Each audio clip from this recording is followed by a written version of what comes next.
আমি অর্ধ পৃথিবীর খলিফা হওয়ার পরে রাত্রেবেলা আমি ঘুমাই না। ওমর ফারুকের জীবনে বহু ঘটনা রাত্রেবেলা ঘটেছে, এরকম ইতিহাস কি আপনাদের জানা নেই? আছে না নাই? মরুভূমির মধ্যে তাবু, বাইরে একটা পুরুষ মানুষ খালি উত্তরে যায় দক্ষিণে যায়, উত্তরে যায় দক্ষিণে যায়, মানে অস্থির। ওমর ফারুক চিন্তা করলেন এক স্থির করতে গেলে একটা ওষুধ আছে, তার নাম হলো সালাম। নাম কি? সালাম মানে কি? আসসালামু আলাইকুম। মানে আমি ওমর দোয়া করতেছি আল্লাহ তোমার প্রতি রহমত নাযিল করুন, আল্লাহ তোমার প্রতি রহমত নাযিল করুন। এই জন্য ওমর ফারুক অস্থির মানুষটাকে স্থির করার জন্য সালাম দিলেন, আসসালামু আলাইকুম।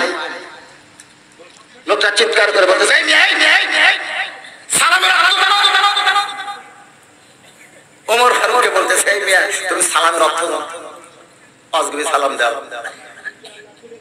তুমি যতই সালাম দাও আমার ভিতরে যে অস্থিরতা এটা তোমার সালাম দেওয়া দূর হবে না। ওমর ফারুক অর্ধ পৃথিবীর খলিফা হওয়ার পরে আমাদের চৌকিদার কেমন কথা কইলে ওর পাওয়ার দেখানো ধরে কোন কথা ঠিক করে চৌকিদারে পাওয়ার নেই। এই করোনার সময় হয়েছিল চৌকিদার যে মসজিদের দরজা বলতেছে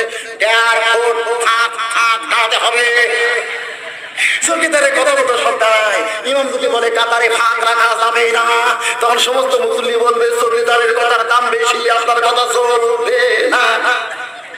কারণ চৌকিদারের সঙ্গে সরকার আছে আর ইমামের সঙ্গে আমার আল্লাহ আছে। কিন্তু না, আল্লাহ যার সাথে আছে তার কথা দাম নেই, যার সাথে সরকার আছে ওর দাম পাওয়ার ভাই।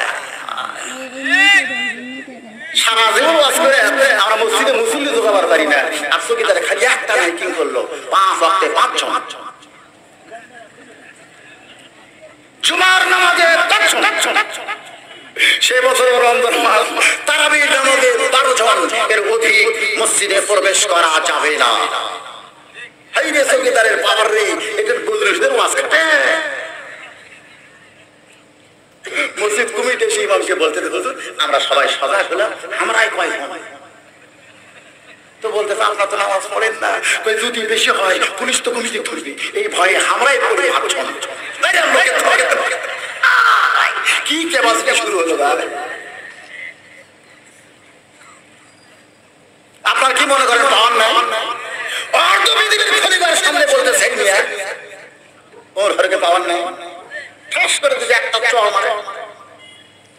ওমর ফারুক আসামির মতন সামনে জানিয়ে বললেন ভাইজান সালাম দেওয়ার পরেও তোমার অস্থিরতা যাবে না, এত বড় বিপদ তোমার কি হয়েছে ভাই? বলে আমার বাড়ি হলো অমুক জায়গায়, আমি অমুক জায়গায় বউকে নিয়ে রওনা দিয়েছি রাত্রিবেলায়, কারণ রাতের অন্ধকার কি মুসলমান নারীদের জন্য আল্লাহ পর্দা বানায়। কিন্তু আমার বিবি ছিল গর্ভবতী, এই গর্ভবতী বিবিকে নিয়ে যাওয়ার মাঝখানে আমার বউটার প্রসব বেদনা শুরু হয়েছে। আমি অস্থায়ী তাঁবু লাগাইয়া ওই তাঁবুর মধ্যে আমার বউটা কাঁদতেছে, চিৎকার করতেছে প্রসব বেদনায়, কারণ তখন সিজার করা আর এখন তো ভ্যানা লাগবো পেট বাচ্চা শুরু সিজার করুন আর ডাক্তারের কাছে যদি যায় শালা ফসায়, একটা ডাক্তার ভয় না যে সিজার করলে ক্ষতি হবে। সারা জীবন আমরা গান গায়ে গেলাম, কি বলবো প্রসবের ব্যথা মাগিরে সেই কথা কেউ তো বুঝিবে না, মাজন ঠেকিয়া সন্তানের দায় ওয়াকালে মা মারা যায়, ঠেকিয়া সন্তানের দায় ওয়াকালে মা মারা যায়, কেন সে মায়ের জন্য দোয়া করবা না, এমন দরদি হবে কেউ হবে না আমার মা গো।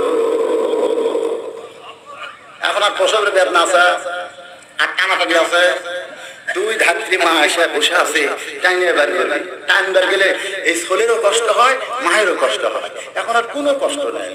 আগে ইঞ্জেকশন দিয়ে মা অবশ করে কাটিয়া বের করে, ওর কোনো কান্নাও নেই, আগে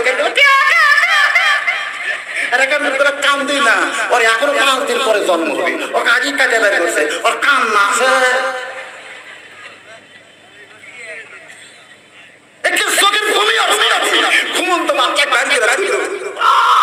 কি মজা রে!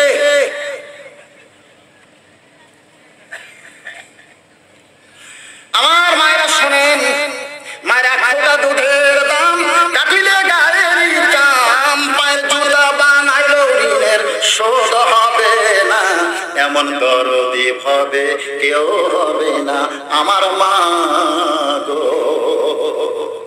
মা আপনার যে কত দাম মা,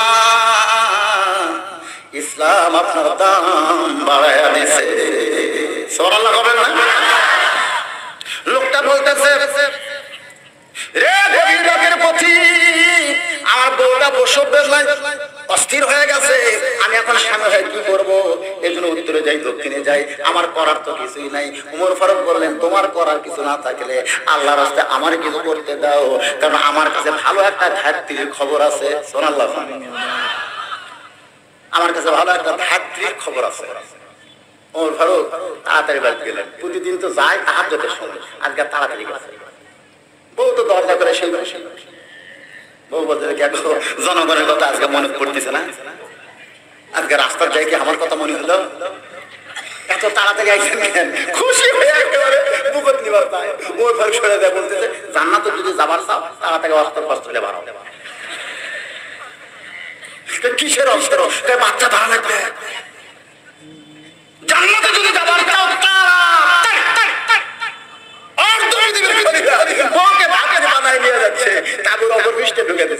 আর বলতেছে ধৈর্য ধরো ভাই, কিছুক্ষণ পরে ওর ঘরের বউ বলতেছে আমিরুল মুমিনিন আপনার বন্ধুকে খবর দেন তার বউ একটা সুসন্তান প্রসব করেছে। আপনার তো সুবহানাল্লাহ করেন, তোর অবস্থা আমিরুল মুমিনিন আপনার বন্ধুকে খবর দেন। সঙ্গে সঙ্গে লোকটা বলতেছে আপনি কে? ওমর ফারুক বলে আমি অধম ওমর। আমি যদি রাতের বেলা ঘুরে ঘুরে মানুষের দুঃখ কষ্ট দেখতে পারি, তুমি একটা প্রদেশের গভর্নর হয়ে প্রধানমন্ত্রী হইয়া রাতের বেলা দরজা বন্ধ করে দাও, 100 টাকা দিয়ে করলেও তুমি দরজা খোলো না। সাইদ আমির বলে আমিরুল মুমিনিন আমাকে জীবনে কেউ ডাকছে না ডাকে নাই, আজ পর্যন্ত আমার কানে ঢোকে না। ওমর বলতেছে ঘুমালে কেউ কানে ঢোকে? সাইদুর নামের বলে ওই আল্লাহ শপথ করে বলতেছি আমি রাতের বেলা ঘুমাই না। তাহলে তুমি কি করো?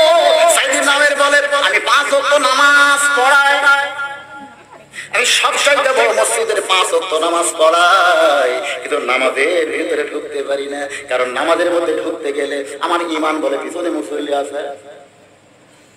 কোন ইমাম যদি শেষ দাজ্জা মজা পায় আর সুবহান রাব্বিল আলা 101 বার কবার চায়, পিছনের মুসল্লিরা কি মনে করবে? হুজুর কি শেষ দাজ্জা আছে? কেউ হয়তো মাথা তুলে দেখতেও পারে, কিন্তু হুজুর আছে না কি আছে?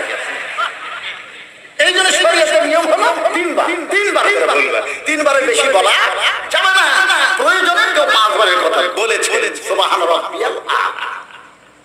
অথচ বলা হয়েছে সেজদা হলো তোমার দিদারে ইলাহি, আল্লাহর সঙ্গে যদি দেখা করতে চাও তাহলে সেজদা যাও। আমি 5 ওয়াক্ত নামাজ পড়াই, এই জন্য নামাজের ভিতরে ঢুকতে পারি না।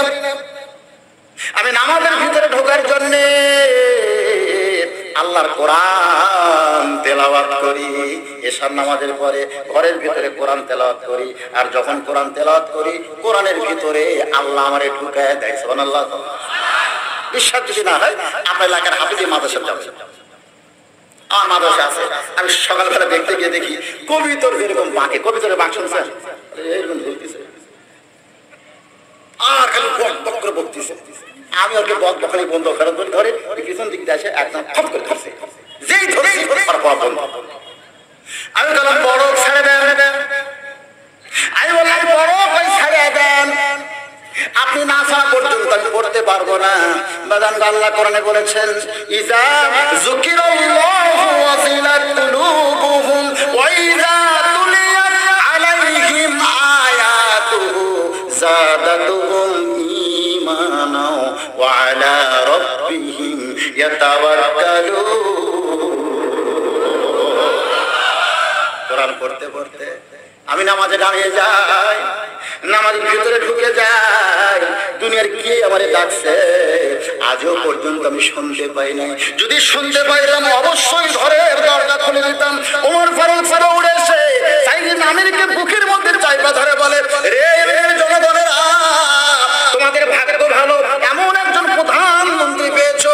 ইন্নাল্লাহা ইয়ামুরুকুম আন তুআদ্দুল আমানাতি ইলা আহলিহা ওয়া ইযা হাকামতুম বাইনান নাস আন তাহকুমু বিল আদল।